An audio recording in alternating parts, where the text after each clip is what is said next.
ஃப்ரெண்ட்ஸுங்க, நான் இன்றைக்கி தக்காளி ஊறுக்க போட போகிறேன். தக்காளி வந்து 2 கிலோ தக்காளி இருக்குது.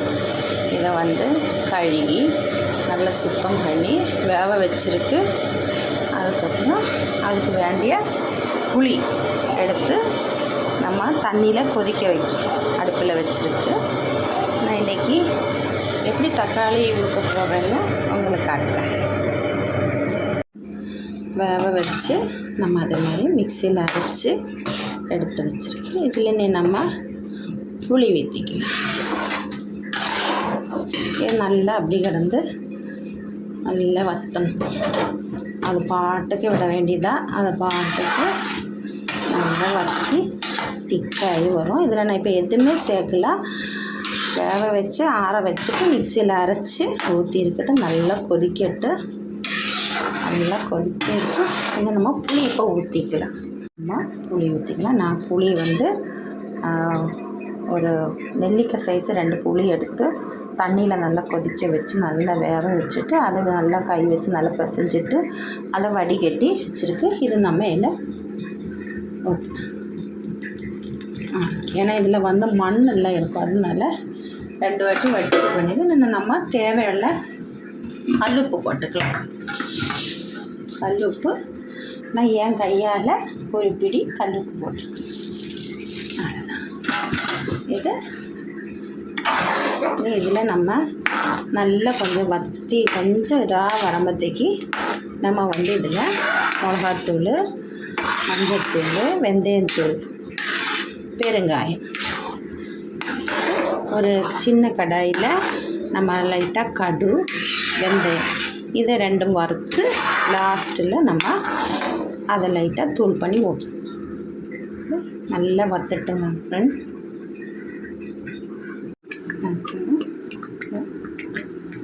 நல்லா திக்காகி வந்துருக்கு. நம்ம இதில் எல்லாத்தையும் தாளித்து நல்லா திக்காகி தக்காளி பிக்கல் இன்னும் கொஞ்சம் திக்காகணும். நம்ம எண்ணெய் எல்லாம் ஊற்றிக்கலாம். நம்மள இல்லை கடாயை வச்சுருக்கு. இதில் வந்து 1 கப்பு நல்லெண்ணெய், 1 கப்பு இதே நல்லெண்ணெய் தான் சேர்த்துருக்கு. 1 கப்பு போட்டுருக்கு. எண்ணெய் கொதிக்கிட்டு நம்ம கடு போட்டுக்கலாம்.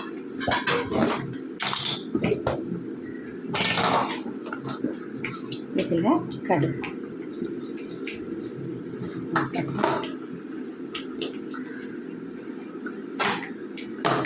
கடு மட்டும் போதும். வேறு எதுவும் அது போட வேணாம். கறியாப்பழ போடணும். கறிவேப்பிலை நான் கழுகி காய வச்சுருக்கு.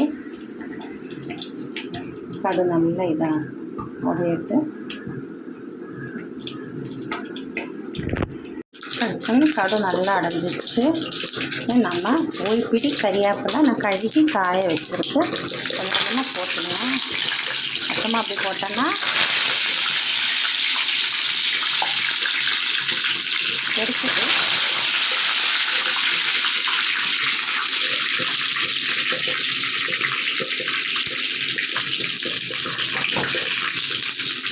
இன்னும் நம்ம 1 கப்பு பூண்டு வச்சுட்டு அந்த பூண்டை எல்லாம் போட்டுக்கலாம்.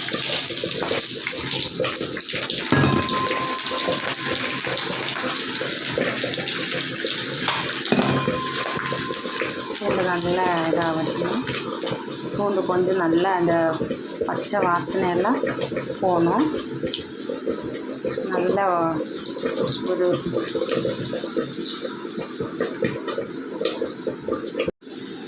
எப்படி அந்த கலர் ஆகிருக்குன்னு இதை வந்து நம்ம அதில் வச்சுக்க வேண்டியதான். நான் மூடி வச்சுருக்கு. ஏன்னா அது வந்து தெறிக்கிடலாம்.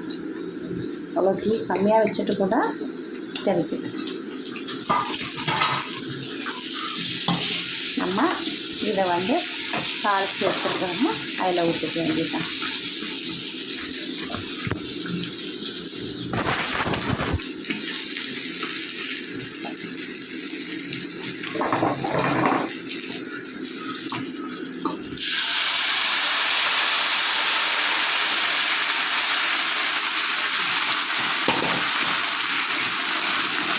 எப்படியும் ஒரு 3 மாதம் இருக்கும். நீங்கள் ஃப்ரிட்ஜில் போட்டு தேவை உள்ளது மட்டும் எடுத்துகிட்டு மீதி நீங்கள் ஃப்ரிட்ஜில் வச்சலாம். இப்போ வந்து தக்காளி ரேட்டு ரொம்ப கம்மியாக இருக்குது.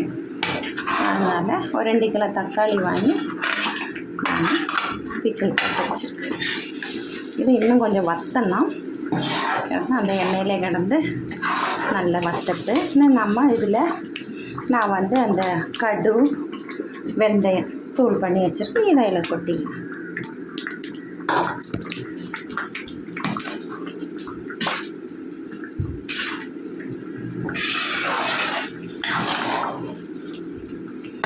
கொஞ்சம் வற்றணும். வற்றினா தான் நல்லாயிருக்கும்.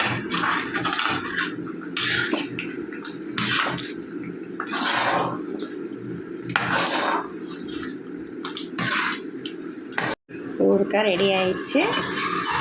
அதனால் இது நம்ம சூடு ஆறின அப்புறம் பாட்டிலில் எடுத்து வைக்க வேண்டியதான். தேவை உள்ளது நீங்கள் ஒரு சின்ன டப்பாவில் எடுத்து வெளியில் வச்சுட்டு மீதி வந்து ஃப்ரிட்ஜில் வச்சு நீங்கள் இது 3 மாதம் யூஸ் பண்ணிக்கலாம். அவ்வளோ கட்டி ஆயிடுச்சு. எப்படி இருந்தால் கலர் சூப்பராக வந்திருக்கு.